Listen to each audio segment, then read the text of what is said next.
Impossibly Glamorous Studios presents Tea with Charles, starring Charles St. Anthony. Hello, my Tea with Charles listeners. Today I have a wonderful guest to introduce to everybody. We roll out the red carpet for a woman that is a true triple threat. She's a talented singer, an actress, and a stand-up comic. Joining the podcast today is Lindsey Loon. Hi, Charles. Hi, everybody. I am pumped to be here, especially considering that we're in the zombie apocalypse. I mean, we have such a sci-fi world right now. We're just coming from it from different angles of Los Angeles. You are closer to Hollywood, and I'm here down by downtown. And so, full disclosure, listeners, me and Lindsey go way, way back. We went to school together. We even studied together in Kyoto, Japan. I have to say I have distinct memories of Lindsey singing Irene Cara's "What a Feeling" around the school. Oh, my God. Yeah, that was one of my karaoke go-tos. Yeah. Can you give us just a little bit of "What a Feeling" right here? Oh, my God. All right. First, when there's nothing but a slow glowing dream. I love it. Thank you, Lindsey Loon, giving us "What a Feeling." And speaking of 80s one-hit wonders, like the segue there, I just had the most fantastic time at something called the Lost 80s Live that was at the Greek Theater here in Los Angeles, sold out. We had all kinds of blasts from the past, like The Romantics and Missing Persons, Animotion, Josie Cotton, The Flirts, and a bunch of people that kids today don't know, but they were like crazy dancing everywhere. And, you know, I just had a wonderful, wonderful time. You know, it's funny. Whenever I think of the 80s, I know she's timeless, but I always think of Madonna. I always think of like dancing around to Madonna. She is like the 80s for me. She is the 80s personified, for sure. What's one of your favorite Madonna tracks? Because there's kind of like old Madonna and new Madonna. There's like, I have my different sections of Madonna. You know what I mean? I would say, God, what was that really old one? Is it Starlight? Lucky Star. Lucky Star. Yeah. When I say that, when I hear Lucky Star, it brings me back to childhood. Yeah. That and Boy George's Karma Chameleon. Karma Chameleon. That is truly, truly 80s. And but since you bring up Madonna, I was thinking, because I was watching this Lost 80s Live, it was mostly, we started with the one-hit wonders, then went to the two-hit wonders.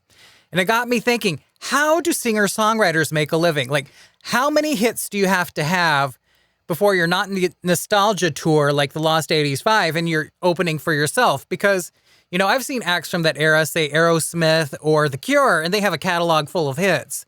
And I was just thinking, I wonder how many hits you have to have before you can have your own show at the Greek Theater. I don't know. I think you just have to have those crazy, crazy fans. And it's hard for people to, you know, have an attention that goes past listening to one song 100 times. You can only really do it that many. So yeah, probably 2, 3, 4, I don't know, a handful. You know, it's like, now that I'm older, I think about how these people, how they make a living. You know what I mean? Yeah. Is Stacey Q still eating off Two of Hearts, or is she like doing the swing shift at Ruby Tuesdays? You know, how, I would love to talk to a Hollywood accountant and find out what those royalties are at this point in time, which makes me think that the real way to make a living in music, well, one of the ways is through songwriting. You know, I think that is something that can last you as you get older. Lindsey, I know you do some songwriting. Tell me about, do you have a background in studying music, or is that something you just picked up along the way? Music is such a passion for me. I actually have representation with Moksha Management and a really, really supportive manager. When I was in Australia, I wrote an enormous amount of music, but I don't have a traditional musical education. So when I write something, a lot of times I'll hum the song and then have to find a guitarist and keys and people to build it up. So it's part writing the song and part being really fussy and a really determined communicator to get it actually made. But I just recorded recently a song that I wrote years ago. So I'm always sort of re-envisioning new stuff. I mean, old stuff. I'm re-envisioning old stuff anew, trying to. Is that the Doot Doot Doot song? Yes. Yeah. I have seen the video. I love it. So you've released the song Doot Doot Doot, which everybody can hear on YouTube, yes, Spotify? On YouTube, there is a video that you can listen to. Spotify, I'm still trying to figure out how I want to release the song in a way that people can, enjoy and download and stuff. But the video is something you can enjoy now, hopefully enjoy. I say that because it's a joyful song. It is a joyful song. What was the inspiration behind your track Doot Doot Doot? Oh, that's a great question, actually. When I first started traveling, it was really difficult for me to go overseas. I had a lot of pushback from friends and family. And I went on this solo trip to Australia and New Zealand. And my very first week, I was lost on a bus. And I was so completely overcome with joy. I just felt dilated as a human being. And the light was streaming in the bus. This was just a random bus in Sydney. And the whole thing was illuminated. I felt like I was inside of a paper tunnel, like a tunnel of blank paper. And it just felt like there was so much possibility. And I just felt so incredibly free. And it was my first experience of really traveling alone. And it was amazing.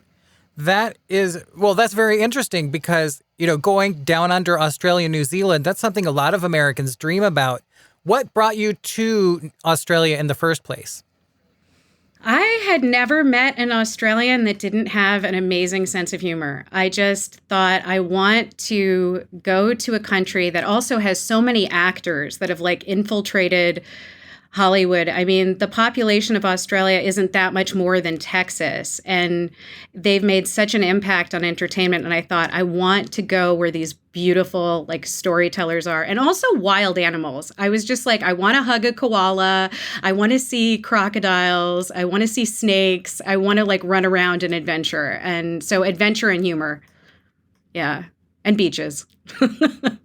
I admire Australia so much. They're such a peaceful country too, because, they have all that space and land and they're from a similar Anglo-Saxon background, but, they don't have nearly the problems with violence that the United States have, especially with guns. And it's just we have a lot that we can learn from Australians in general. So you got the opportunity to go to Australia. You got on the bus. You felt this ray of sunshine. You felt this bolt of inspiration, and it got you humming Doot Doot Doot, right? Yes. Yeah, I call it humming sunshine or doot, doot, doot. Yeah. But it really felt like I was humming the sunshine. It was an amazing moment. Very interesting. So take me into your songwriting process. Is this when you write a song, you say you kind of hear it in your head first. Do you go to a cafe or somewhere public, or do you kind of hide away in your study or by your computer and write down the lyrics? Well, I try to hunker down and record it as quickly as possible on whatever I have. When I was in Australia on that bus, I had a micro cassette tape player with me, really old school. And I had checked that morning to make sure I had batteries and everything, but I'd forgot to check that there was a tape. So there was no tape in it. And I just had this song in my head, do, do, do, and this whole rush of words. And I was like, oh my God, I need to catch this. So I wrote down with little arrows for up and down. And then I was like, this is ridiculous. I'm going to forget this. So I hopped off wherever I was, totally lost. And I ran around and I found a place that sold answering machines. This is such an early 2000s story or mid 2000s story. But they sold me a little tape, and then it was too loud to record on the street. So I hopped into the first open door that I found, which was a fancy apartment building. And I hunched down in the stairwell, and it was all echoey and everything. And I'm going, dude, dude, dude, just trying to not make too much noise. And people came up to me and asked what I was doing. And I'm pretty sure they were calling security when I finished up the song and ran out. They're like, there's a strange American here singing doot, doot, doot. Yeah, she's all hunched over, mate. Not really sure what she's doing. Making noise. That is a cute story. And so that was the birth of Humming Sunshine? Or Doot Doot Doot. Both, Or Doot Doot both Doot. titles. Yeah. Okay. So I know that my listeners are going to want to find out more about you. Where online can they find Lindsey Loon? Let's start with the singing. Lindsey Loon Official, and that's LindseyLoon, Loon like crazy singing bird. LindseyLoonOfficial.com and Lindsey Loon Official on Instagram. Lindsey Loon Official. So that is one of the hats that you wear. Another one is stand-up comedy. Yes. Yeah, I love my stand-up. I mean, I love doing stand-up. I don't always love my stand-up, that's for sure, but I love doing stand-up. You had told me earlier in the week about how you started doing stand-up, and I thought that was just a really fascinating story, that you just kind of got up and dove in head first, right? Yeah. My first performance ever was not an open mic or even, riffing at a wedding or anything like that. It was actually a ticketed performance. I was talking to this girl and I made her laugh. And she said, "Oh, I do stand-up. Could I use that in my routine?" And I was like, "Oh, sure." Just the idea of having something on stage, like, just totally gave it away. And then I made her laugh again. And she was like, "Oh, can I use that?" And then it was like a fairy tale where the third time is the charm. I told some ridiculous story about my grandmother, like, using her accent and everything. And she goes, "I can't tell that, but maybe you can. Can I get you up on stage? I'm a booker." And I was like, "Yeah, sure." I just was in this actor space of like, say yes to everything you can. And I said yes before I could think about it. And she threw me up on stage in a little 3-minute set. I've never had a set that short. It was really compact. And that was my first show, was my first time doing stand-up. So you just dove in, you happened to meet the booker and you just started just like that, just from the stories that you relate to people. That's not, my experience in acting and music and writing and everything else that I do has been such a challenge, like so many setbacks, so many almost moments, so many things that have fallen through. So stand-up just was like a springboard. I just jumped off into it. And the amazing thing is, anybody who's interested in stand-up, like, you can't necessarily get a ticketed show, but you can definitely jump into an open mic. You can be performing in front of people instantly. If you're interested in it, it's such an available art form. And the pros, like people who are masters at this, are still practicing their craft at open mics and at smaller shows and just constantly doing it. It's one of the most amazing creative arts I've ever done, in terms of like, you can really get practice. You can really get out there and connect with an audience and strut your stuff. Since we're talking about stand-up, who are some of the comedians that have influenced you? Because I'm kind of a comedy junkie. I love, Margaret Cho, Kathy Griffin, Cat Williams, Chris Rock. Yes. Who are some of Lindsey Loon's favorite comics? Those are absolute classics. I feel like I'm influenced a lot by my peers and the people who are going through this with me, like Dana Keel, Jenny Sykes, C.T. Adams, Suze Wolf, that you can all see locally. But in terms of big classics and masters, Rita Rudner, and I grew up with a lot of sketch comedy.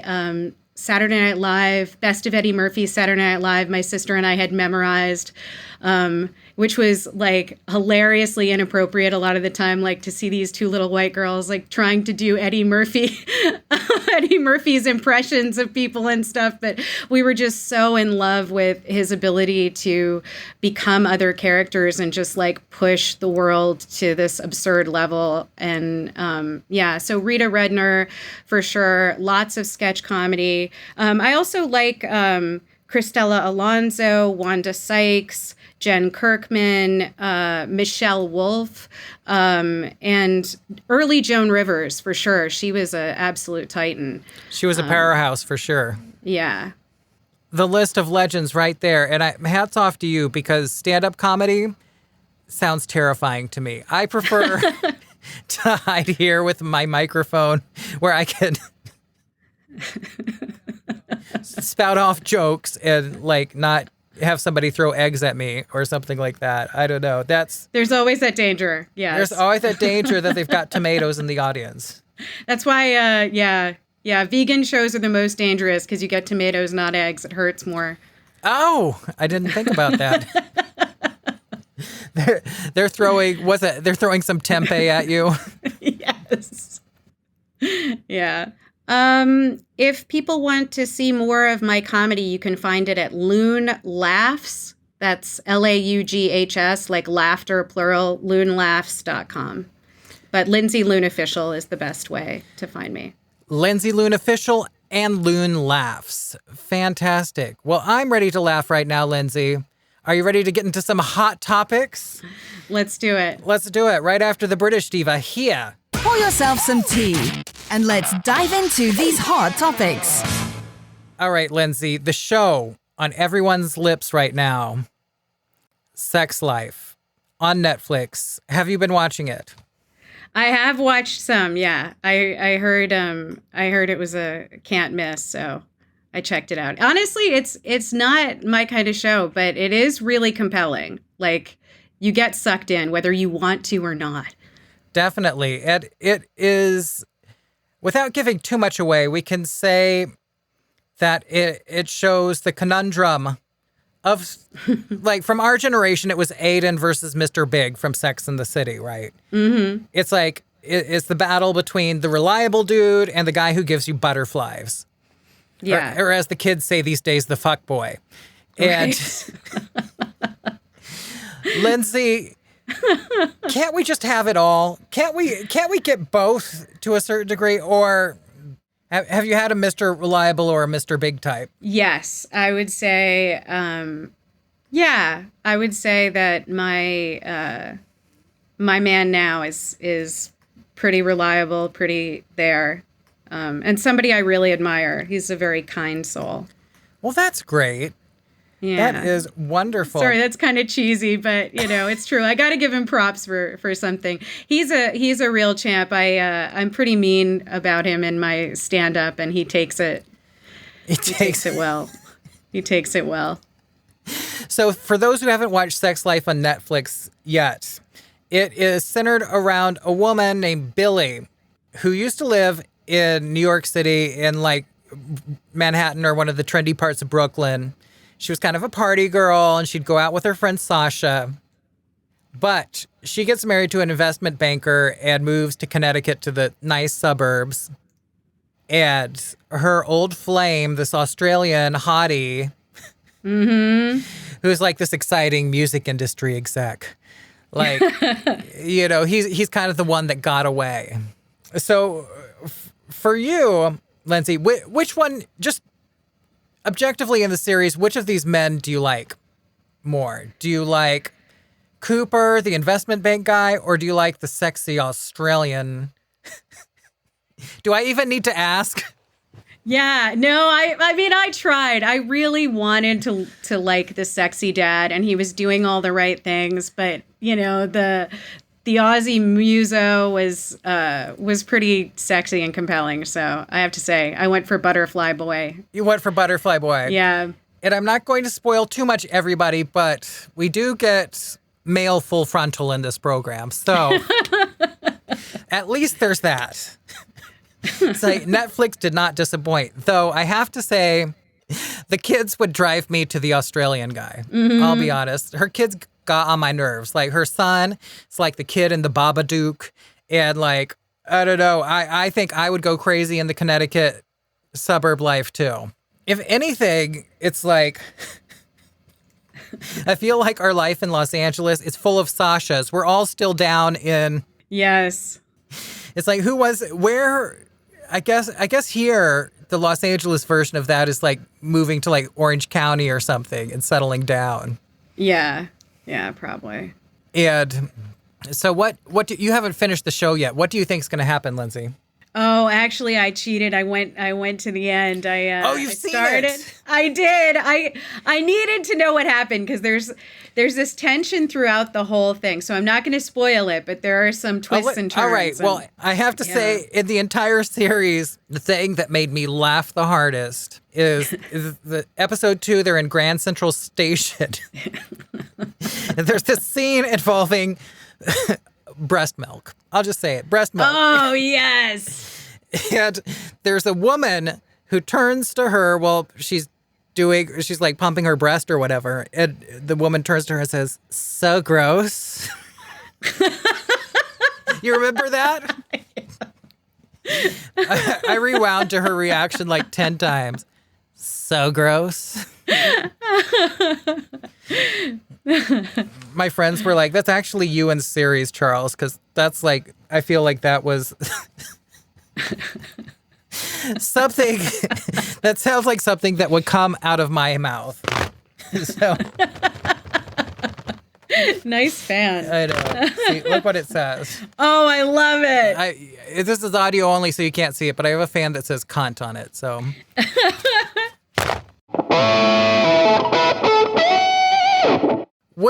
Speaking of which, are you here for the reboot of Sex and the City? Are you excited to see it? Just Like That's coming out soon. Should they have just let it go off into the distance, or are you here for it? Do you want to see what Carrie and the gals are up to?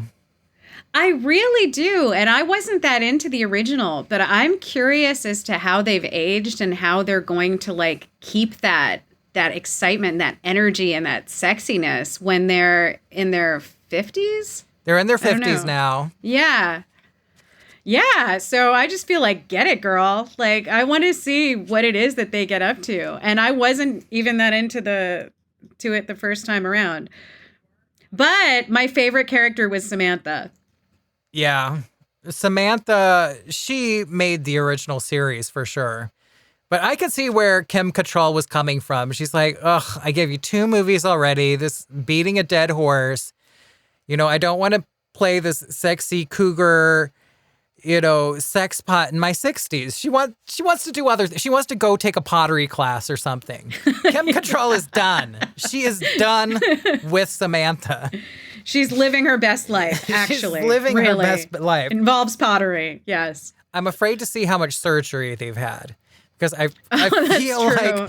like, all of them have some coins in their pocket now. And from all those residuals coming in from the original Sex and the City, I get the feeling that a few of their faces are going to be frozen in time. It's like, we're going to look at Stanford and he's going to look like, I don't know, like, yeah, or can't make an expression. Or they could have amazing plastic surgery like Will and Grace, where I can't tell like which cast is which, the old one and the new one. They're little tells, but it's like telling apart twins. I was amazed. They just had tweaks. They got the right work done. Yeah. You know who in all of Hollywood whose plastic surgeon I want to find? Ooh, who's? Sandra Bullock. Oh, true. Woman has not changed from 30 to 50. And I'm not saying what I would get done, but if I were to get some work done, whatever surgeon she uses, because we don't want the Meg Ryan, we don't want the trout lips, right? Because there are some people, like, they can't be actors anymore because they look crazy. They look like clowns. And I don't know. Just a little tug here, a little nip there. The dad bod makeover, something like that. Reversing gravity. Yeah. Reversing gravity. So, we were talking about Sex and the City. Yes. So Just Like That is coming out, and we have a few new cast members coming in. We're going to have someone kind of in the Samantha space. A woman named Nicole Ari Parker is joining the cast. We have someone coming in to play sort of a non-binary podcast host. So it will be interesting to see how 2021 treats Carrie Bradshaw and the girls, if they're still relevant. Are we down for the Cosmopolitans now? They've got to be drinking something else by now. What? Carrie needs to have an acai bowl or something like that, you know? What's the hot drink the kids are drinking? Oh, I don't know. Kombucha, spiked kombucha. Yes, Carrie's drinking kombucha. I like this show right here, Charles. Tea with Charles. I like it. All right, so the biggest podcaster in the world, Joe Rogan, he of the $100 million Spotify deal, got the Rona. May he heal sooner, but doesn't this seem like this happens quite often, that, you know, somebody's publicly saying that they don't care about vaccines or something, and then they get coronavirus like a month later? It's like some Rona karma. Yeah, I keep saying I've told so many people to be safe. It sounds like I'm obsessed with getting people to wear condoms. Just like, be safe, constantly. I mean, it's so dangerous out there. Just, I mean, the fact that we can just breathe and do that to ourselves. It's like we're in this weird in-between purgatory that people are trying to get back to normal, but it's not normal. And I know coronavirus has definitely hit the comedy community very hard. How long had you been performing when the pandemic started? About a year and a half, 2 years. So I was still beginning, but I had some foundation and experience of like that amazing audience energy, which is so much of what stand-up is. So it is a shock going to the virtual space. And it's been hard for a lot of people, really hard. Have you done any live shows this year since things have opened up?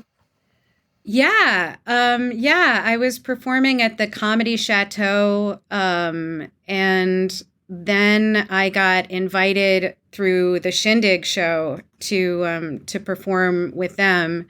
And, I actually performed masked the second time I performed. There was that Delta surge, and I was just scared, and I had a bunch of people pressuring me to step out of the show and to not perform at all. So my big compromise was to go on masked. And it's tough to not have your face doing stand-up and standing in front of people and like making that kind of statement. So I did 2 masked shows. One, there were like hoots and hollers from the audience in terms of actual support and people being like respecting that decision.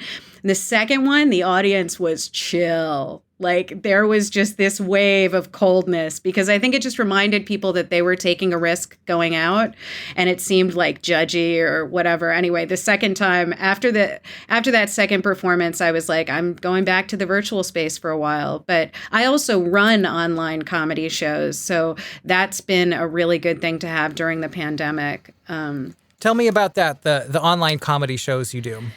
Yeah, it's called Loons and Tunes, and it's Loons and Tunes. Loons and Tunes, and anyone can reach out to me on social media for dates and stuff. But we have some really serious, amazing musicians that join us, and then it's just a lineup of stand-up comics on Zoom, so you can enjoy it anywhere in the world. And we're doing what we can, trying to connect with an audience over technology. There have been some amazing shows, like where you do feel that synergy, you do feel that connection, even despite the fact that it's just little boxes on the screen, you know? So how often do you do the Loons and Tunes comedy shows at this point? When we first started, I did it actually as a volunteer effort on the Biden-Harris campaign. So we were doing it every single week. And then we did it to support the runoff elections in Georgia for Ossoff and Warnock. And that was every single week. And then when it shifted to just Loons and Tunes, everyone welcome, no political agenda, that's been like every few months. So not that frequently, but we may be getting into it more with the Delta surge and just seeing how things are going. Seeing how things play out. For Loons and Tunes, can people find that on loonlaughs.com? I'm not sure. We don't currently have information about it up there, but they can reach out through Lindsey Loon Official, and I'll direct them. Yeah. Loons and Tunes. It sounds like a fun project to have, especially during coronavirus. Everybody needs a laugh. And shame on those people for mask shaming you. It's true. I was at mask that comedy show. It's a good way to put it. So, rewinding back to 2020, when was the last live shows you were doing? I had a show in March 2020. So I had a show 2 weeks before lockdown was my last live show at Flappers. Flappers. Flappers in Burbank, which is also where I had my first show ever, the little 3-minute show that I had years ago. And it's an amazing space because sometimes really big comics will drop in. Whitney Cummings dropped in on my very first show and was on a few comics before me. So technically Whitney Cummings opened for me. She doesn't know that. She wouldn't know me if we were locked in an elevator. I don't think she stayed for my set, but did she talk to you? Very generous. Did you talk to Whitney? No, I just, she'd left by the time I did my set and there was no time before, but I admire her work a lot. And that she goes to places like Flappers and encourages new comics as well as doing her own stuff, you know? So last March, you did your last show, then you started with the Biden-Harris campaign release. It feels like a lifetime ago almost. It does. It feels like that lockdown, Donald Trump was still president. Oh my God. Yes. You know, riots in the streets. Oh my God. Zombie apocalypse. Zombie apocalypse. It's all happening. What does Lindsey Loon have on tap for the coming months? I think there's going to be a lot more of the Loons and Tunes shows, and I'm also working on getting together a new music video and doing some stuff with music. And before the pandemic, I was working as a photographer, so I'm still going to be looking for clients. I still have my photo website, even though I haven't done very much during the pandemic. It's iliketoshootpeople.com. That's my photo website. Don't go crazy. I don't love to shoot people. I like to shoot people. She likes to shoot them. I like to shoot if people. They're lucky. Yeah.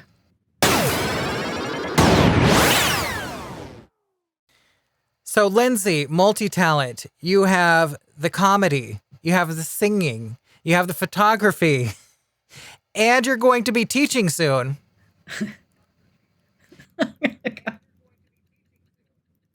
Yeah. I love telling stories, and I actually physically love telling stories as well. So I've been fiction writing for years, and training and taking different classes. I work with an amazing woman in Los Angeles, Robin Finn, in a program called Heart, Soul, Pen.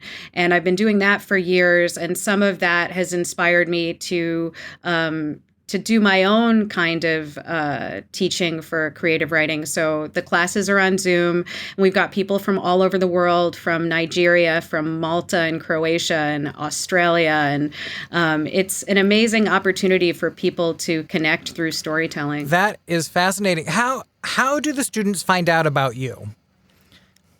Well, right now it's entirely word of mouth. So it's just starting up. And we also start the classes with body work, with some kind of like a little bit of yoga and focusing, some tapping to really get centered. So it's not just people who are traditional writers. It's also people who want a creative surge and some inspiration and community in the pandemic. But I'm just currently not advertising, just doing word of mouth. So it's anybody who's interested can reach out to me, and I'm happy to introduce you to the class. Very fun. So everybody can find that Lindsey Loon Official. Lindsey Loon Official on Instagram, and lindseyloonofficial.com for music, but Lindsey Loon Official on Instagram. God, Lindsey, you make me feel so lazy. You're doing all this stuff. No. I just love it all. I can't choose. I just love it all. It's like trying to grab onto different parts of the elephant, you know? Yeah, it's like you want every meal from life's buffet. You want to take a little bit of everything. You know, It's funny because my mom has a childhood story about me. We went to a family wedding and she got me a little taste of everything on the buffet to see what I liked. And she asked me what I wanted to go back and get. And I just looked at her and said, more. Woman wants more. True story. More. Yes. More, mama. Hurry up. Lindsey, it has been a pleasure having you here on the Tea with Charles podcast. It's been a delight. I have loved seeing your face, and all of my listeners will want to see your face. Where can they find you on the interwebs? Lindsey Loon Official on Instagram. And that's Lindsey with an EY, Lindsey Loon Official on Instagram. And loonlaughs.com is comedy. All right, everybody, did you hear that? It's Lindsey Loon Official on Instagram and Loon Laughs website for her comedy. And you keep on singing. I see in my crystal ball, you know what I see? What do you see? I see you doing stand-up shows, and I see you learning a little guitar and singing, doing stand-up and singing. I like that.